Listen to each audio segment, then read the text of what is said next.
साथियों, आप सभी का स्वागत है आपके अपने YouTube channel CDP queen Himanshi ma'am पर। हमारी चल रही है सीरीज हिंदी की, जो कल से चालू हुई है। इसमें 40 क्वेश्चन करवाने हैं हम आपको, लेकिन आज किसी कारणवश 30 ही क्वेश्चन करवा पा रहे हैं आपको। तो चलिए शुरू करते हैं अपनी आज की क्लास। देखते हैं पहला क्वेश्चन। निम्नलिखित में से कौन सा तद्भव है? देखिए, इनमें से तद्भव कौन सा है? त्रिकुटी, खेत, प्रभु, नाथ। आंसर कीजिए आप लोग अपना अपना। निम्नलिखित में से तद्भव कौन सा है, बताइए। तो पहले का ऑप्शन नंबर बी सही हो जाएगा, खेत। चलते हैं दूसरे क्वेश्चन पर। निम्नलिखित में से देशज शब्द है, देखिए देशज कौन सा है? धड़ाम, लाश, औरत, पतलून। देशज शब्द कौन सा है बताइए आप लोग, आंसर दीजिए अपना। तो इसका हो जाएगा ऑप्शन नंबर ए, धड़ाम। चलते हैं अगले क्वेश्चन पर। छछूंदर के सर पर चमेली के तेल का अर्थ है, बताइए। छछूंदर के सर पर चमेली के तेल का अर्थ क्या होगा? पहला देखिए, अयोग्य अयोग्य व्यक्ति को अच्छे चीज देना, या फिर मिथ्या आडंबर करना, या फिर झूठा दिखावा बनाना, या फिर बढ़ा चढ़ाकर बात बोलना। बताइए इसका ऑप्शन क्या हो जाएगा सही? तो इसका ऑप्शन नंबर ए बिल्कुल सही है, अयोग्य व्यक्ति को अच्छी चीज देना। चलते हैं अगले क्वेश्चन पर। Question number 4। ऋग्वेद का संधि विच्छेद क्या होगा, बताइए। ऋग्वेद का संधि विच्छेद क्या है, बताइए। ऑप्शन देखिए, चारों ऑप्शन देख लीजिए आप लोग और आंसर कीजिए जल्दी जल्दी से।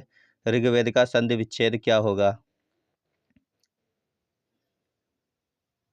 तो अपना आंसर कर लिया आप लोगों ने। इसका हो जाएगा ऑप्शन नंबर सी। क्या हो जाएगा? ऑप्शन नंबर सी।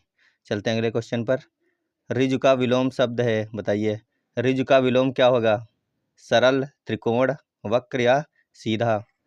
ऋजु का विलोम शब्द है, तो इसका आंसर हो जाएगा ऑप्शन नंबर सी, वक्र। ऋजु का विलोम होता है वक्र। चलते हैं अगले क्वेश्चन पर। निम्नलिखित में से कौन सा सही है? देखिए, इसमें से इन चारों में से एक शब्द जो है सही दिया हुआ है, देखिए कौन सा सही है। अंगना, चांद, आँख या फिर नंक। बताइए कौन सा सही है? इन चारों में से एक शब्द जो है वो सही है, तो इसका सही हो जाएगा अंगना। चलते हैं अगले क्वेश्चन पर। किस शब्द की वर्तनी सही है? देखिए, इनमें से किस शब्द की वर्तनी सही दी हुई है? चारों ऑप्शन देख लीजिए आप लोग, आंसर कीजिए जल्दी जल्दी से आप लोग। किस शब्द की वर्तनी सही है? आप लोगों ने आंसर कर लिया, तो हम बता रहे हैं आपको, इसका हो जाएगा ऑप्शन नंबर सी, ये वर्तनी बिल्कुल सही है। चलते हैं अगले क्वेश्चन पर। दांत और जीभ के स्पर्श से बोले जाने वाले वर्ण को क्या कहते हैं? दांत और जीभ के स्पर्श से जो वर्ण बोले जाते हैं उनको क्या कहते हैं? देखिए, मूर्धन्य कहते हैं, दंत कहते हैं, दंत ओष्ठ कहते हैं, या फिर कंठ ओष्ठ कहते हैं। बताइए, आज सही से आंसर कीजिए आप लोग अपना अपना, जल्दी जल्दी कीजिए। क्वेश्चन नंबर 8 का हो जाएगा ऑप्शन नंबर बी, क्या कहते हैं? दंत। चलते हैं अगले क्वेश्चन पर। मृगनयनी में कौन सा समास है? क्वेश्चन नंबर 9 है, मृगनयनी में कौन सा समास है? आंसर कीजिए। मृगनयनी में देखिए, ऑप्शन देखते हैं, अव्ययी भाव, तत्पुरुष, कर्मधारय, बहुव्रीहि समास। तो इन चारों में से कौन सा सही हो जाएगा? क्वेश्चन नंबर 9 का हो जाएगा कर्मधारय। कौन सा? कर्मधारय। चलते हैं अगले क्वेश्चन पर। पंचवटी में कौन सा समास है? क्या पूछा गया है? पंचवटी। इसका समास बताना है, कौन सा होगा? व्यय भाव समास है, या फिर कर्मधारय, तत्पुरुष, या फिर बहुव्रीहि समास।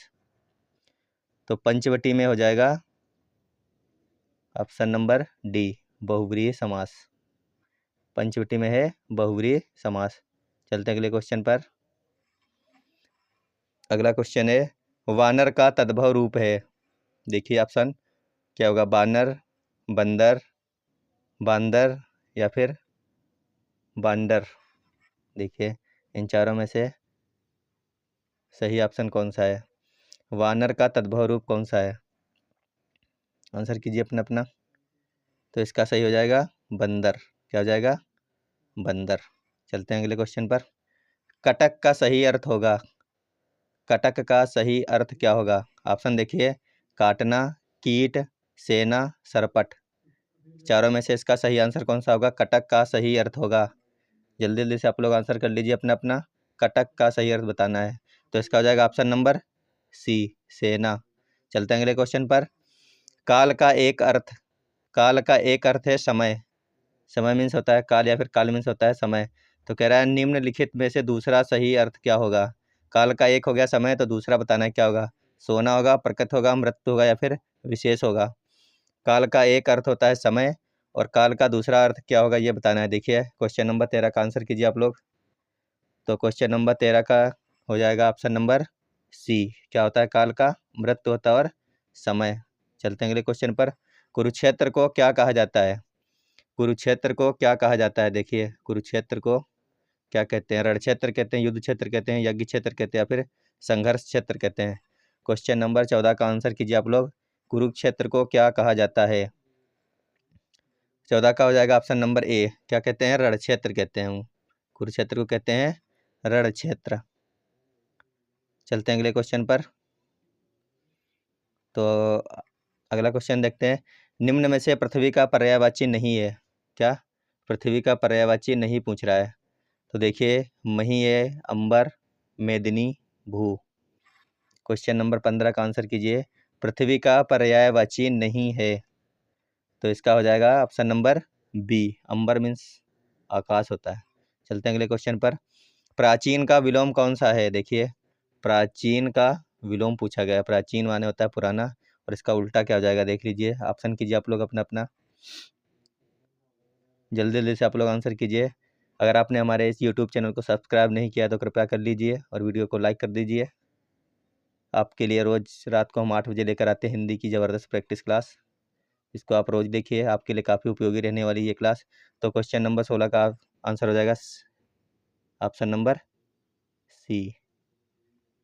चलते हैं अगले क्वेश्चन पर। क्वेश्चन नंबर 17 है विनीत का विलोम है। क्या पूछा गया है? विनीत का विलोम। देखिए विनीत का विलोम क्या होगा? सीधा, व्यग्र, उग्र, या फिर कोई नहीं। क्वेश्चन नंबर 17 का आंसर कीजिए आप लोग। विनीत का हो जाएगा ऑप्शन नंबर सी। क्या होगा? उग्र। चलते हैं अगले क्वेश्चन पर। जिसके बराबर कोई ना हो के लिए एक शब्द होगा। जिसके बराबर कोई ना हो के लिए एक शब्द, जिसके बराबर कोई ना हो उसके लिए एक शब्द क्या बोलते हैं हमें? देखिए विलक्षण, अनुपम, असाधारण, या लोकातीत। बताइए, ऑप्शन कीजिए आप लोग। सही ऑप्शन कीजिए क्वेश्चन नंबर 18 का। तो इसका हो जाएगा ऑप्शन नंबर बी। क्या होता है? अनुपम। जिसके बराबर कोई ना उसको कहते हैं अनुपम। अगला क्वेश्चन। कष्ट से संपन्न होने वाला किस चीज़ से संपन्न है? जो कष्ट से संपन्न हो उसके लिए एक शब्द है। बताइए आप लोग। Question number 19। कष्ट से संपन्न होने वाला के लिए एक शब्द। कष्टकारी, कष्टप्रद, कष्ट साध्य, या फिर कोई नहीं। आंसर कीजिए। क्वेश्चन नंबर 19 का ऑप्शन नंबर सी बिल्कुल सही है, कष्ट साध्य।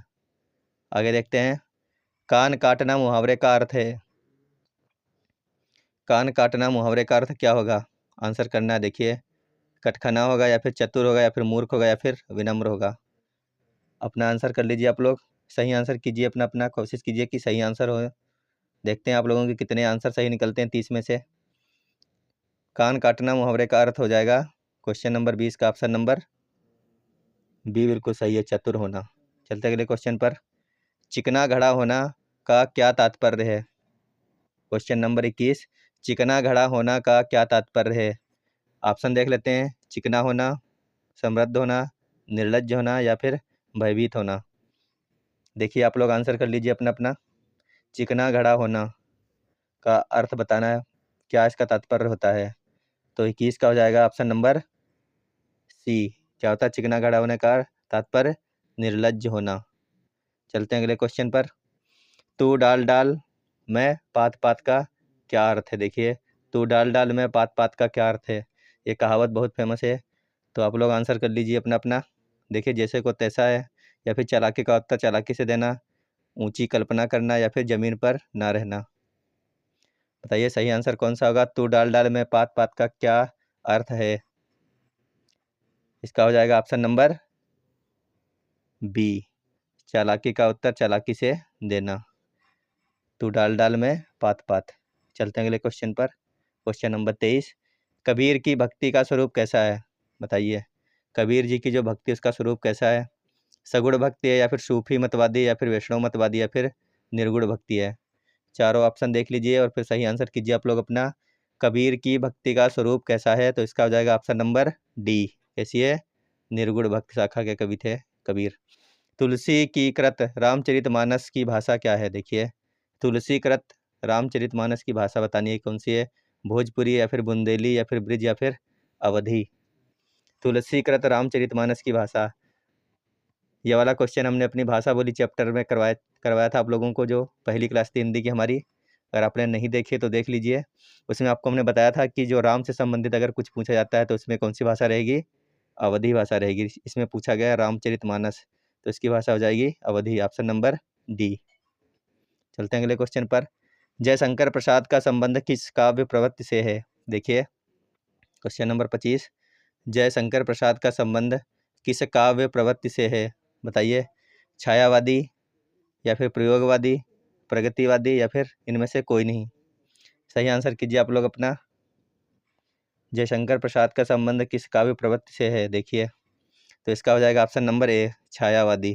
क्या है ये, छायावादी। आगे देखते हैं। जयशंकर प्रसाद की रचना चंद्रगुप्त निम्नलिखित में से क्या है, देखिए। चंद्रगुप्त जो जयशंकर प्रसाद की रचना है वो क्या है, बतानी है हमको। कहानी है, खंड काव्य है, नाटक है या फिर उपन्यास है। आंसर कीजिए आप लोग। जयशंकर प्रसाद की रचना चंद्रगुप्त क्या है, देखिए। क्वेश्चन नंबर 26 का हो जाएगा ऑप्शन नंबर सी, नाटक है ये। क्या है, नाटक। चलते हैं आगे। निम्नलिखित में से कौन सा एक संयुक्त व्यंजन नहीं है, निम्नलिखित में से कौन सा एक संयुक्त व्यंजन नहीं है, नहीं बताना है, देखिए। क्या हो जाएगा, छा है या फिर सा है, ज्ञा है या फिर स्रा है। संयुक्त व्यंजन कौन सा नहीं है। क्वेश्चन नंबर 27 का आंसर कीजिए आप लोग, तो इसका हो जाएगा शाह। ये जो है संयुक्त व्यंजन नहीं है, बाकी ये तीनों जो कैसे हैं, संयुक्त व्यंजन है। आगे चलते हैं। संबंध कारक का चिन्ह है, देखिए। इनमें से संबंध कारक का कौन सा चिन्ह है, ऑप्शन कीजिए आप लोग। पहला हो जाएगा मैं पर, दूसरा है के लिए, तीसरा है रा रे री, चौथा है से। क्वेश्चन नंबर 28 का आंसर कीजिए आप लोग। संबंध कारक का चिन्ह है, देखिए। तो इसका हो जाएगा 28 का सी, रा री रे। कैसे हैं ये, संबंध कारक के चिन्ह है। आगे चलते हैं। निम्नलिखित में से उपसर्ग रहित कौन सा शब्द है, देखिए। इन चारों शब्द में संगम, क्रोध, विमोचन, प्रत्यार्पण, इन चारों में जो है वो उपसर्ग रहित कौन सा शब्द है, बताना है आप लोगों को। उपसर्ग रहित कौन सा शब्द है, तो इसका हो जाएगा answer sorry option number B, क्रोध। इसमें जो है उपसर्ग नहीं लगा हुआ है। आगे देखते हैं। आज का अंतिम क्वेश्चन है हमारा ये।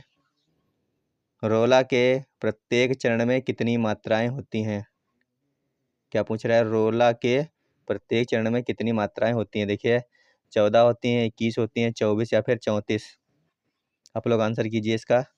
आप लोगों को कमेंट बॉक्स में बताना है कि आपके 30 में से कितने क्वेश्चन सही निकले हैं आज। और आप लोग पढ़ते रहिए, अच्छी तरीके से मेहनत करते रहिए। हम आपके लिए एक बेहतरीन से बेहतरीन क्लास लाने की कोशिश कर रहे हैं, आप लोगों के लिए अच्छे से अच्छे क्वेश्चन निकाल के ला रहे हैं। तो इसका 30 का हो जाएगा ऑप्शन नंबर सी। क्या जाएगा, रोला के प्रत्येक चरण में कितनी मात्राएं होती हैं, तो 24 मात्राएं होती हैं। आज की क्लास यहीं पर हम अपनी समाप्त करते हैं। तो वीडियो देखने के लिए धन्यवाद, और हमारी क्लास को लाइक कर लीजिए, शेयर कर दें ज़्यादा से ज़्यादा लोगों के पास। और अगर आपने हमारा चैनल सब्सक्राइब नहीं किया तो कृपया सब्सक्राइब कर लीजिए। क्लास देखने के लिए धन्यवाद।